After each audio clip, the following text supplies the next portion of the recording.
But we got to start, John, with the game that just went final in my opinion, a horrible anticlimactic way. I mean, the storylines are intriguing coming out of this, but this kind of ruins the whole Lamar versus Josh Allen thing that you get this caveat, right?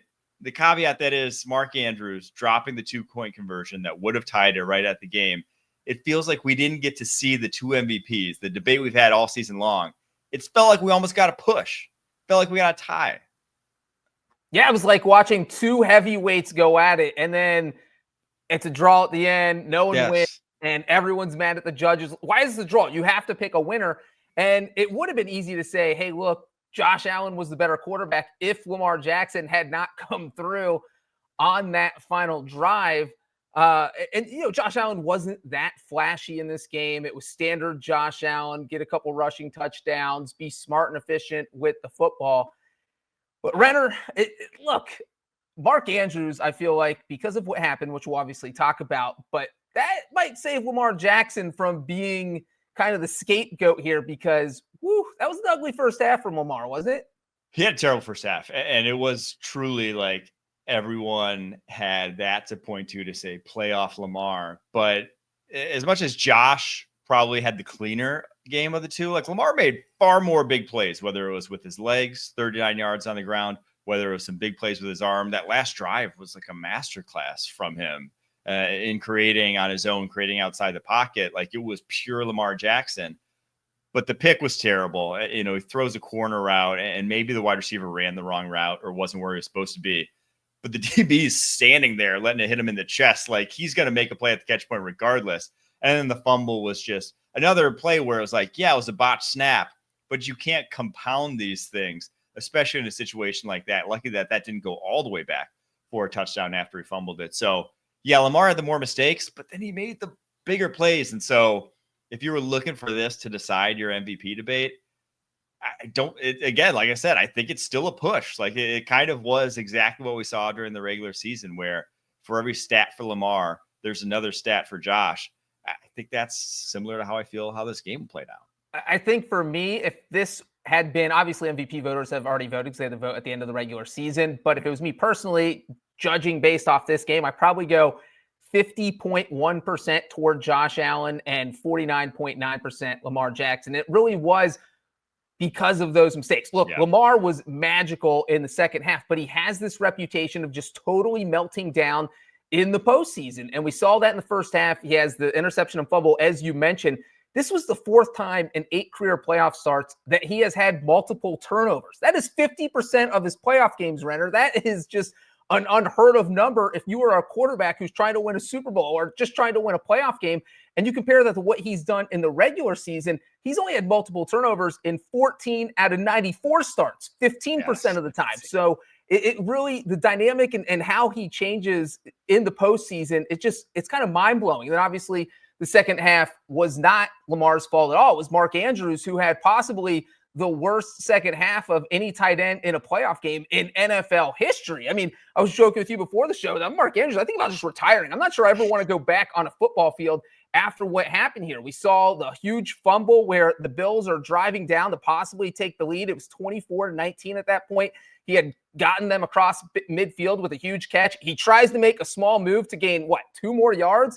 Lose the ball, fumble, and then obviously the final offensive play of the game for the Ravens was that 2-point conversions that Andrews just dropped. And that is really, it kind of epitomizes the Ravens' luck in the postseason, really for over the past 10 years. There's just always some weird thing, and they end up losing. Well, that's the thing. It's like they were the team that made the mistakes. They made big plays, but they made the mistakes, and it wasn't limited to Lamar, and it wasn't even limited to Mark Andrews. Derrick Henry drops a ball too that, it could have been a better throw, could have led him more, but they didn't give us a great angle on that, but it looked pretty much like he had the left sideline to streak down for 20 plus more yards after that. That one came in the first half. So if you're looking in the mirror and you're the Baltimore Ravens or you're pointing fingers, you can point to Mark Andrews and it's easy, but like your premier players on the offensive side of the ball, your biggest names, the guys who are the vets, the guys who should have been there, done that to show up in those moments, they did not show up, unfortunately for you. And so It's a tough pill to swallow when that happens, right? But it's unfortunately for Ravens and the Ravens fans, it was your star players that cost you the game. It was. Yeah, if you had told a Ravens fan that the Ravens were going to convert 70% of their third downs, put up over 400 yards, and somehow their defense was going to hold Buffalo under 275 yards, I think all of them would have assumed, are we winning by 2 touchdowns, 3 touchdowns? Please tell me how much we're winning by, because there's no way we're losing that game. And that really is the shocking thing, because it really feels like the Ravens outplayed them. I don't want to say they were the better team, because the Bills won. And look, both of these teams were the Chiefs, Bills, and Ravens were the 3 best teams in the AFC all year. I think that's pretty much indisputable. So the fact that they were the last 3 standing makes all the sense in the world. And this doesn't take anything away from Buffalo, but man, Baltimore shot themselves in their little wing. That's what Ravens have. They don't, not the foot, right? Well, I think they have feet too, right? Okay. Birds. Claws. But they're like, it's hard to shoot. If you like a bullet hit a Raven's foot, I think the whole foot would come off. Right. So like you're not really shooting yourself in the foot. Talons. There we go. Thank you, Harry. I want to bring this up though, because on the broadcast, they kind of just glossed right over it. It was the play with 1:13 left at the end of the first half. It's I believe it was a third down at the Bills at the Ravens 30. You get the deep pass down the left sideline to Keon Coleman and Tre'Davious White in coverage. They call DPI, defensive pass interference, basically sets up a touchdown right before the half to make score 21-10. And kind of like the Bills never look back from there. But every replay showed Tre'Davious White in very good position. Keon Coleman get 2 outstretched hands with Tre'Davious White really not grabbing him, really not affecting him. Romo says it was the correct call. They get Steratore in there to at least say that it shouldn't have been either way. I thought it should have been OPI. I mean, like, I'm looking at it like the offense, neither guy had established good position. It was very good coverage by Tre'Davious White staying over the top of it. Neither guy had really established position. When that's the case, if you get 2 outstretched hands, that's offensive pass interference to me. Now I at minimum think it should not have been defensive pass interference, but that was a huge call because it ends up being 7 points for the Buffalo Bills instead of at least 3 points. At worst, it would have been 3 points on the board because that was the third down play. But more likely than not, that's a 47-yard field goal. If they don't call it, or if they do call OPI, they're not scoring at all. So that was a massive swing that they didn't really hide in the broadcast, but I couldn't believe that it ended up going that way, and there was just whispers from the broadcast booth. Well, hold on, Render. Were you watching the broadcast on mute? Because Gene Steratore came on and literally called this thing out. And he, usually the rules analysts don't vehemently call out and something say this is flat out wrong, but Gene pretty much did that. And then not only did he do that, he went on Twitter to double down and make sure everybody on social media could see that, hey, look, I think the officiating crew got this wrong. Because, look, they don't want to call out their old colleagues. And sometimes they'll disagree a little bit. But as you said, it was such a huge situation because if the Bills don't get that pass interference, they are trying to kick a long field goal. And guess what? No one kicks long field goals really well in Buffalo in the winter. It's a 50-50 shot at best from beyond 45. Tyler Bass obviously hit a 51-yarder in the game, but there's no guarantee. And so that absolutely changed the whole complexion of the game because, boom, they score the touchdown, and now it's 21-10 at half instead of maybe 17-10, maybe 14-10.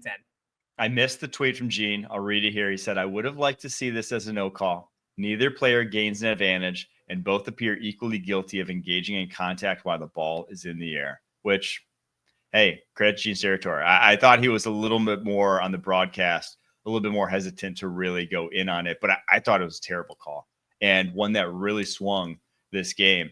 Obviously, the Bills' direction going up that big of a lead, 11-point lead at halftime. What did you think, though, as our resident kicking expert here, about their usage of like Jay Feely as the kicking analyst? Like, he got maybe 8 words in on the broadcast. They give him like 5 seconds to try to give some kicking analysis. Hey, look, we're smart. We send Jay to all the games where kicking. I mean, obviously, you don't have an option this week because we have the one game. But Buffalo, cold weather, you need a guy like Jay Feely out there because he's going to watch warmups. He sees what their range is. He sees if you're kicking in weather that cold.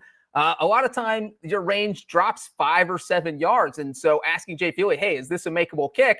And he can come out and say, well, Justin Tucker hit from 48 yards 5 out of 5 times in warmups. So even though he doesn't get to say a lot, I do usually feel like it's pretty good insight. And as a special teams guy, it's nice to have a special teams guy to kind of explain to America what's going on. I think we could get more positions with some analysts. Do we, line analysts in there, like a DB analyst? We can get a few more positions getting their own specific analyst. We could have used a holder analyst in the Eagles-Rams game. Oh, yeah, Braden Mann. They kept talking about his ability to pluck those ones out of the